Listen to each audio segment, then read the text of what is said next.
Alors, mon père, Père Kemal, vous êtes avec nous? Oui, mon cher frère. Est-ce qu'on peut vous entendre? Vous avez vu, hein, les autres ont parlé, tout le monde a dit ce qu'ils pensaient sur le sujet. Qu'est-ce qu'on doit retenir de ce sujet? Qu'est-ce que vous en pensez? Merci bien, mon cher frère. Je voudrais partir, comme je le disais tantôt, dans le décor même qui nous a été planté. C'est-à-dire la question, le questionnement. Dieu nous appelle à un amour presque utopique. Est-ce que cette manière de voir cet appel de l'amour de Dieu, c'est Dieu qui le place dans la réalité utopique, ou bien c'est nous-mêmes qui le voyons dans une réalisation utopique? Parce que une chose utopique est une chose imaginaire. Une chose utopique est une chose irréaliste. Une chose chimérique, si je peux m'exprimer ainsi. Alors, posons-nous la question, est-ce que Dieu peut nous inviter à un amour utopique? Pas possible. Est-ce que Dieu peut nous inviter à un amour utopique? Je voudrais revenir avec la parole de Dieu, 1 Jean, chapitre 4, verset 7 et suivant. Bien-aimés, aimons-nous les uns les autres, puisque l'amour est de Dieu. Et que quiconque aime est né de Dieu et connaît Dieu. Quiconque aime est né de Dieu et connaît Dieu. Utopie imaginaire, chimère, idéaliste et réaliste. Alors, je nous avais invités à nous poser cette question, est-ce que Dieu pouvait nous inviter à un amour utopique? Et nous sommes tous d'accord que ce n'est pas réel, que Dieu ne peut pas nous inviter à un amour utopique. Parce que, comme nous dit 1 Jean chapitre 4, verset 7, il nous dit ceci, je cite, « Bien-aimés, aimons-nous les uns les autres, puisque l'amour est de Dieu, et que quiconque aime est né de Dieu et connaît Dieu. » Quiconque aime est né de Dieu et connaît Dieu. En ce sens, c'est une réalité que Dieu nous invite. Mais à quel moment, selon moi, l'amour prend une dimension utopique? Nous sommes des humains, nous vivons dans une réalité humaine. Et comme dit Saint François de Sales, où il y a l'homme, il y a l'hommerie, c'est-à-dire il y a la corruption de l'homme, il y a la tromperie de l'homme, il y a la deuxième dimension, côté sombre de l'homme, il y a le côté obscur de l'homme. Alors, lorsque nous regardons seulement cette manière de vivre l'amour, du côté humain seulement, alors nous entrons dans un monde utopique. Parce que devant nous, nous avons des réalités qui ne nous amènent pas à croire à cet amour-là. Et pas une personne plus située qu'un Ivoirien qui ne veut pas comprendre les choses peut dire que aujourd'hui, ceux qui pensent venir nous diriger, ils ont l'amour pour le peuple. Non. Parce que nous voyons tout ce qui se prépare, tout ce qui est autour de nous. Chacun veut devenir président, mais est-ce que nous posons des actes qui pourront rendre cette élection crédible? C'est ça. Est-ce que nous aimons la Côte d'Ivoire? La Côte d'Ivoire, ce que nous avons reçu de nos parents. C'est ça, c'est ce monde utopie-là. Parce que nous prêchons l'amour, nous prêchons la réconciliation, nous prêchons le bien, nous prêchons quelque chose qui est d'une manière qui est fantastique, mais en réalité, nous faisons le contraire. Nous semons les semences pour détruire cet amour-là. Alors, d'aucuns dira que c'est un amour utopique. C'est un amour chimère. C'est un amour irréaliste. Parce que nous prêchons et nous posons des actes qui portent à la destruction de ce que nous semons. Mais Dieu, par contre, lui, il dit et il pose l'acte qu'il dit. Il pose l'acte pour certifier ce qu'il dit. Et Jésus n'a pas été de ceux-là qui ont parlé pour quitter. Parce que Philippiens, chapitre 2, verset 6 à 11, nous le dit bien. Jésus, ayant la condition de Dieu, ne s'est pas retenu à ce niveau-là, mais devenant semblable aux hommes. Et reconnu homme à son aspect, il s'est abaissé. Vous voyez, jusqu'à mourir sur la croix. Et en mourant sur la croix, c'est pour nous certifier, c'est pour nous montrer à quel niveau allait son amour. Donc vous voyez que le monde où Jésus, Dieu nous invite à aimer, et le monde où nous faisons l'expérience de cet amour sont deux mondes différents. Mais Dieu merci que nous ne sommes pas seulement du monde. Parce que ce que Jésus a dit, il n'a pas dit dans le vide. Il nous a envoyés dans ce monde pour être sel et lumière de ce monde. Dans la sapie eucharistique, il nous l'a dit. Ils sont de ce monde, mais ils ne viennent pas de ce monde-là, quelque chose comme ça. Donc vous voyez.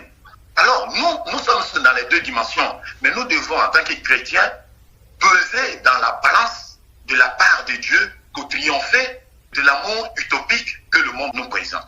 Parce que la question continue. Comment aimer son ennemi?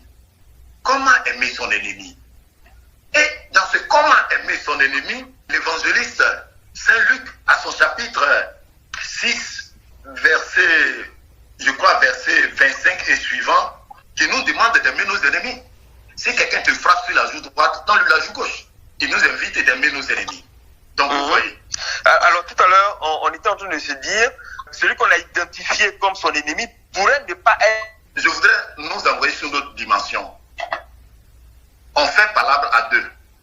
Vrai ou faux? On fait les palabres à deux. Exact. Si l'autre me gifle et que moi, je considère comme cette paire de gifles comme quelque chose qui me porte à une maturité, je suis un maso. Mais si je réplique, je suis sûr que je risque de détruire une créature de Dieu. Peut-être un autre coup, parce que je me connais, j'ai la force dans les bras, je peux lui rompre la vie. Mais je le laisse partir. Il n'aura plus d'ennemis, il n'aura plus de discussion, il n'aura plus de palabres. Je suis son ennemi dans son cœur. Mais lui, il est mon ami. Mais c'est lui qui souffre, comme dirait la dauphine de Dieu. C'est lui qui souffre.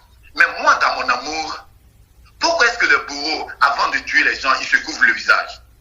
Pourquoi il se couvre le visage? Parce qu'il ne veut pas regarder le visage innocent de la personne vers qui ils vont ôter la vie. C'est très difficile de tuer un bébé sans être sous l'effet d'un stimulant. Donc vous voyez, parce que dans l'autre, je me retrouve. Dans l'autre, je me retrouve. Et en cherchant à le tuer, je me tue moi-même. Regardons très bien la violence dans le monde. Regardons très bien. Tous ceux qui sont versés dans le monde de la violence, regardez, étudions bien leur vie. Ce sont des gens qui ont été vraiment sous le poids de la jungle de ce monde, de la méchanceté de ce monde. Ou bien qui sont égocentriques, seulement eux, et après eux, c'est eux. Donc, vous voyez. Donc, Dieu ne nous invite pas à un amour utopique, Dieu nous invite à un amour vrai. Parce que lui-même, en le disant, il a fait. Il nous a donné l'exemple. Il est notre modèle. Il est notre modèle. Alors moi, je ne prends pas le monde. Là, je ne vis pas mon amour sur l'exemple de ce monde. Parce que en vivant mon amour sur l'amour que me présente ce monde, alors l'amour que me présente le monde est utopique, est irréel, est contraire, est mensonge. N'allez pas loin pour chercher, regardons autour de nous. Si j'aime ma femme, je ne vais pas faire souffrir ma femme. Si j'aime mes enfants, je ne vais pas faire souffrir mes enfants. Je ferai tout le possible. Parce que aimer quelqu'un, c'est quoi? Selon moi, aimer quelqu'un, c'est quoi? C'est vous avez... Allô, père? Oui, dis-moi. Je crois que vous avez touché Delphine qui veut réagir. Delphine? Oui, alors, mon père, comme tu es là, moi, je vais te poser une question parce que je suis sûre que les auditeurs et les auditrices qui nous écoutent, ils vont dire, bon, on en parle, mais eux, ils sont en train de vivre, certainement, il y a quelqu'un qui est en train de vivre une situation. Une situation particulière. Au bureau, dans son travail, une persécution dans son travail, dans son milieu professionnel, ou dans son couple à la maison, ou même, oui, dans sa famille. Et vraiment, cette personne est aux prises avec ces gens-là et ne sait pas comment s'en sortir concrètement. Dieu nous dit, Dieu est amour, il nous dit, quand Pierre, je pense que c'est Pierre qui a demandé, combien de fois devrons-nous pardonner? Il dit jusqu'à 7 fois 77 fois 7 fois, je ne sais pas, j'ai jamais su bien prononcer ça. 7 fois 77 fois, 7 fois, c'est ça. En tout cas, c'est plein de 7 fois. Donc, ça finit pas. Oui, c'est sûr, ça finit pas. Mais comment, concrètement, là, moi, je suis persécutée par mon collègue, là, qui me torpille ou qui me crée des misères au bureau, ou mon époux qui me fait des choses en un point fini, ou ma famille qui me prend la tête d'une manière. On ne sait pas, les gens, ils vivent des situations concrètes. Qu'est-ce qu'on leur dit? Qu'est-ce qu'ils font? Est-ce qu'ils doivent fléchir genoux, le cœur lourd comme ça, dire, Seigneur, voilà telle personne, je souffre, j'arrive pas à pardonner à la personne, c'est trop.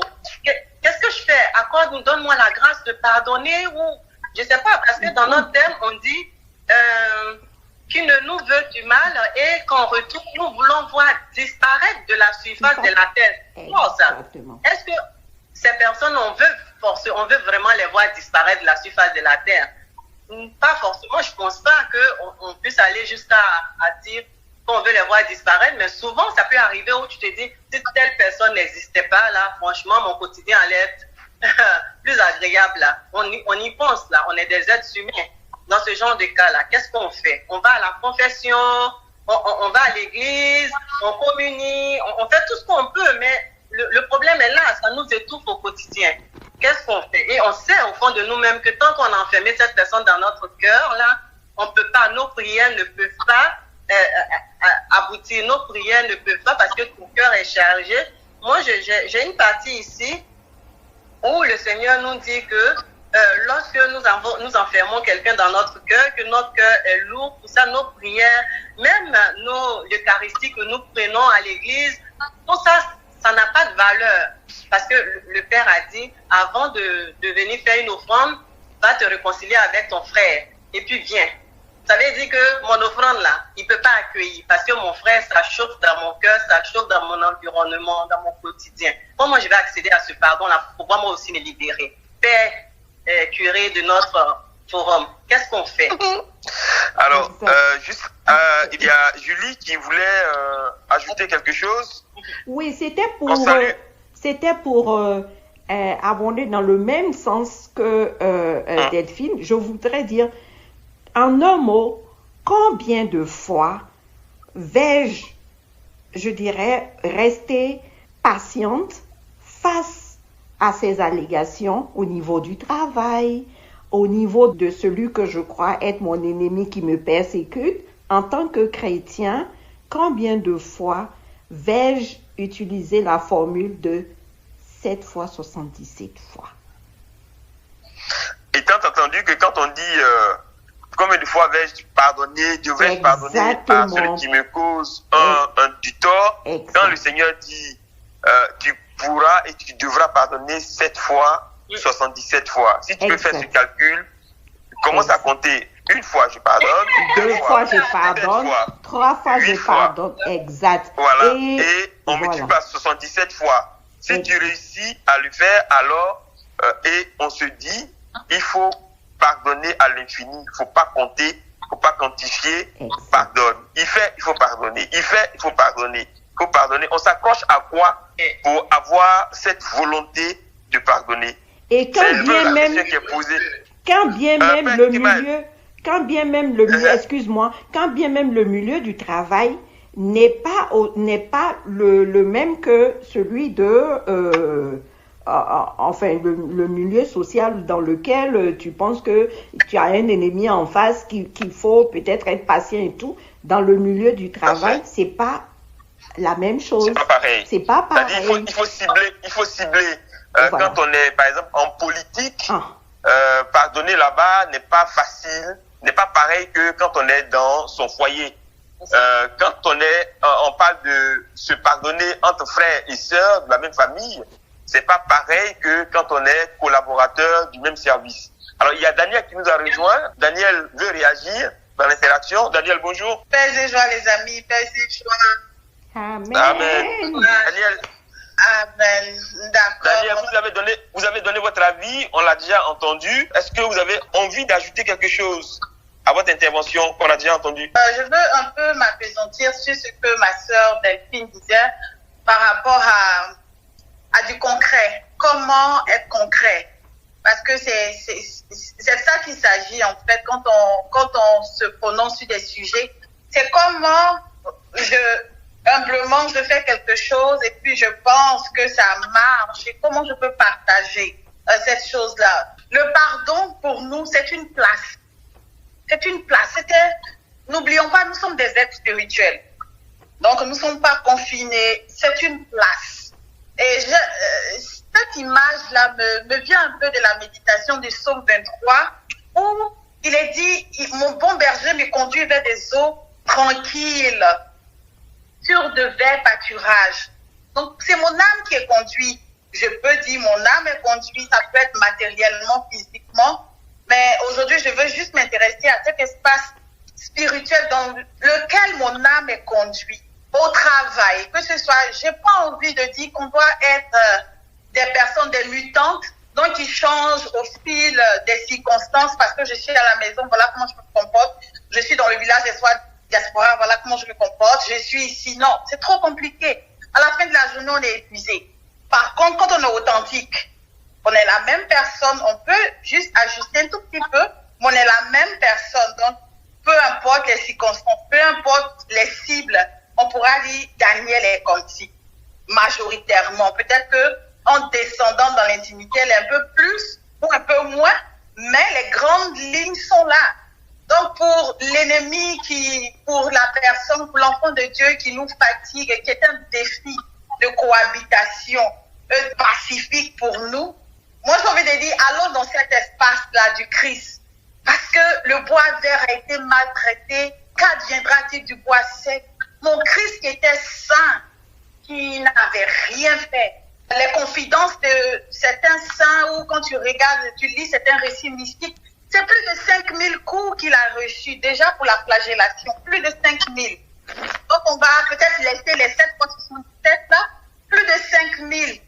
Et quand on est dans cet espace-là, Christ, et chaque fois que je suis avec la même personne ou bien avec des personnes différentes, ce qui nous aide, nous, Daniel, à bouger de cet espace de haine et d'amertume, c'est ça. Qu'est-ce que mon Christ a subi plus, mais il a continué le chemin. Il a subi plus, il n'est pas resté à cette place d'amertume. Il a bougé par rapport à l'objectif qui était le salut du monde. Moi, Daniel, mon objectif, c'est quoi?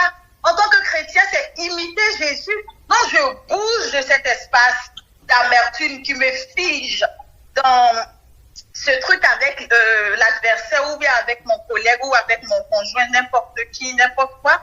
Et je bouge à la place de suivre Jésus, d'imiter mon Jésus, imitateur du Christ, d'imiter mon maître. Moi qui suis disciple. Voilà, vous l'aurez compris, nous sommes obligés d'interrompre avec beaucoup de regrets notre sœur Danielle qui était bien lancée pourtant dans ses explications. Elle était à son point de chute. Dans tous les cas, on la retrouvera jeudi prochain pour la suite et la fin de cette intervention suivie des autres interventions de l'interaction sur Zoom. Merci à toutes de nous avoir suivis. C'était le deuxième jeudi consacré au thème de l'amour de Dieu qui nous invite à un amour presque utopique. Au revoir et à bientôt.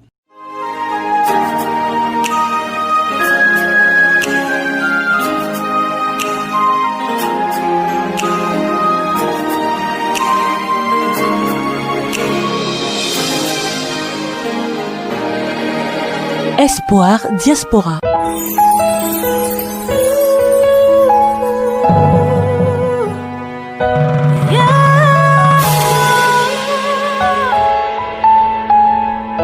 Espoir Diaspora, une émission produite et présentée par Pierre Kipré. Let's go!